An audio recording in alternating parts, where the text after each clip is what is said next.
Some of you guys might remember when I went from being a hardcore Sony shooter over to a short stay with the original Canon ESR, which is still an amazing camera to this day in my opinion. Then back over to Sony with the A7S III, the FX3, which is what we're shooting on right now, and even smaller cameras like the ZV-1 and the E10. But now Canon has their R5C, which is arguably their most capable camera to date.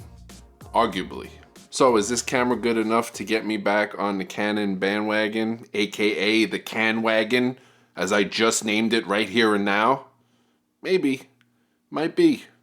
Could be. This is 5 things I love and 5 things I hate about the Canon R5C.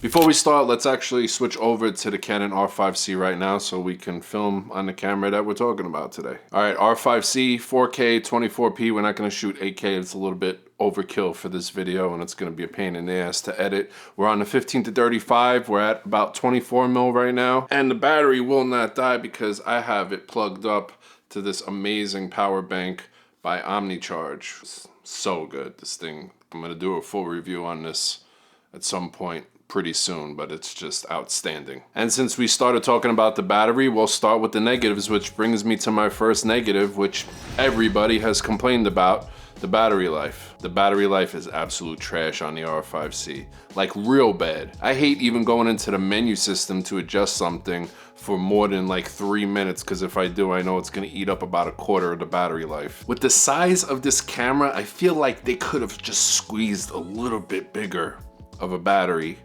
just somewhere. They could have fit it in here somewhere. Like if you're so thirsty to the point to where even a drop of water would feel like a blessing, that's how I feel about the battery life on this camera. It's so bad that it's almost a deal breaker. That's how bad it is. All right, number 2 is the autofocus. I've heard mixed reviews about the autofocus on the R5C, but my personal take on it is the autofocus is not up to par with today's camera lines, especially Canon and Sony. Coming from an FX3, the autofocus on this camera is just not doing it for me. Jeez, the autofocus is hunting. It hunts a lot, it bounces around. I mean, right now we're just sitting still in one spot, so it really shouldn't be doing too much hunting. It should be performing well, but yeah, it's not the best. It's actually doing pretty good right now. Full of shit.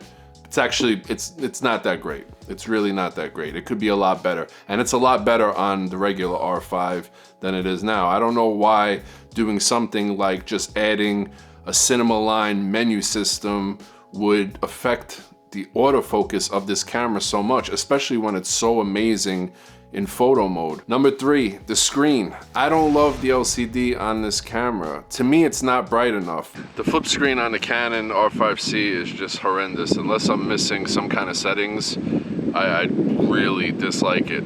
I struggled on a sunny day to see this flip screen. I couldn't even really see myself. I was having a hard time getting proper exposure because the screen just isn't bright enough. Also, I don't know if it's just my copy that my good friends, by the way, at B&H Photo sent over to me. I'll leave links down below to everything in this video to B&H. But this flip screen doesn't flip completely out. It's kind of bent backwards towards the back side of the camera ever so slightly. So it's not flush facing me when I'm in front of the camera. Any of you guys have used the R5C or own it? If you own it, check it right now if you haven't realized that. Pull the flip screen completely out and then look at it from the top down and let me know if that flip screen is completely flush, completely facing forward towards you, or if it's just ever so slightly, just a hair backwards. Number 4, micro HDMI. Who in the name of Michael J. Scott approved a micro HDMI on this camera? What cheapskate decided to save 68 cents on putting a micro HDMI over a normal size HDMI? It ain't like this is modern technology, state-of-the-art stuff. At least a mini. A micro? A micro. I would just never feel comfortable plugging a micro HDMI into this camera. I just feel like it would snap right off just by the weight of the cable. And the last negative for me personally, now this might just be a me thing, it might not be a you thing, but this is my preferences here. This is my top 5 best and worst. And for me, the last negative that really bothers me enough to talk about it is I feel like even though this is a true hybrid camera, and this is a true hybrid camera, maybe the truest, but I feel like Canon could have given us the option to be able to still shoot video in the photo mode, so that if you are out taking photos, or if you're just doing some kind of content creating and you don't need to run through this extremely detailed and complicated menu in order to set up your shoot, and you kind of just want to set your resolution and frame rate and hit the ground running, but you can't shoot any video whatsoever while in the photo menu. I feel like that was a little bit of a missed opportunity there. All right, now to the good stuff. But first, a quick shout out to Motion Array, today's sponsor. All the titles that you've seen in this video are straight from Motion Array. Literally just download, drag, drop, and all the work is done for you. Motion Array is a legitimate one-stop shop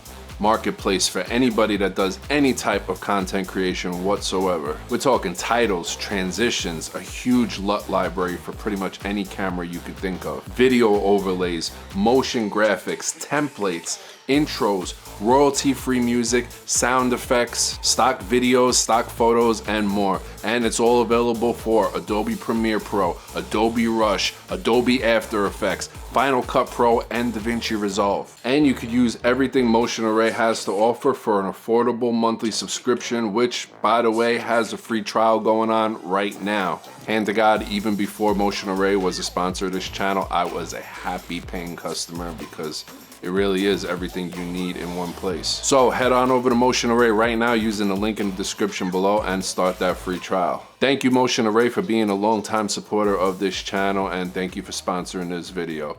On to the good stuff. Number one, we'll start on the outside. The camera body is gorgeous. The grip is great. The customization options are fantastic. There's buttons all over the place for you to program to do whatever the hell you want them to do. We got a fan to make sure it doesn't overheat. It's not loud. It hasn't been a problem for me yet. And surprisingly, for as big as this camera body is, it's not really that heavy. When I first took it out the box without a lens mounted to it, I was expecting it to be a lot heavier, but it feels great. Number two, even though you have the option, you don't have to spend a ton of money on a CF Express Type B card. Like 90% of the shooting modes, including some of the 8K formats, can be recorded directly to a UHS 2 card, which is a lot cheaper than a CF Express Type B. Number three, being a Sony shooter, I've always envied this about Canon cameras. Being able to change all of my shooting settings on screen by using my finger with the touch screen. You're talking shutter speed, ISO, aperture, white balance. Sony, I don't have that option. Even though my FX3 is touchscreen, I can't actually touch the settings on the screen and then slide it to exactly where I want to be. I gotta still revert back to the dials. Yeah, I've always envied that about Canon cameras, and it's better on the R5C with the video menu system than it is on any other camera I've used. Little things like that make it a lot easier to make adjustments on the fly, especially when you're a one-man band. Number four, the monitoring options on this camera are just about as good as it gets. We have waveforms, vector scopes, custom LUTs, shutter angle, false colors, focus assist, peaking, zebras, we got it all. Whatever you need, this camera pretty much has it. Besides wanting this LCD to be a little bit brighter, you have no reason to not nail your exposure on this camera because you have all the tools you could possibly need.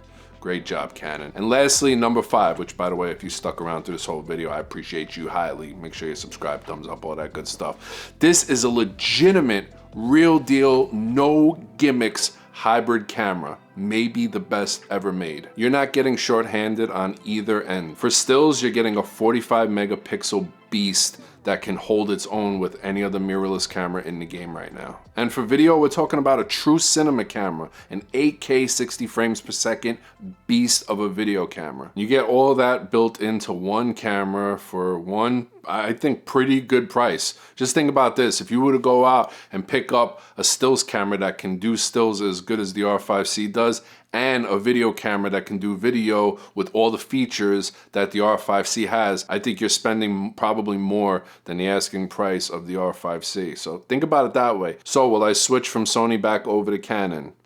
No, I won't. Not right now, I won't. Number one, I'm not a real hybrid shooter. Like 98% of the time, I'm a video guy. 99% of the time. Battery life is a big deal for me.